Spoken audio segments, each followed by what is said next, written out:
Hi everyone, in front of me I've got LENOVO Tab M8 4th generation, and let me share with you how to reset up preferences on this device.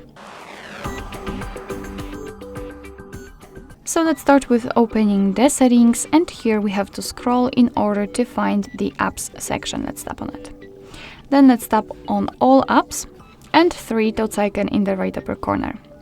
Now we have to tap on Reset Up Preferences, and as you can see here, your device will inform you what it will actually reset. So among others, it disabled app notifications and background data restrictions for apps.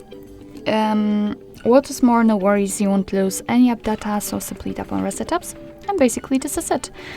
This is how to reset up preferences in this Lenovo device.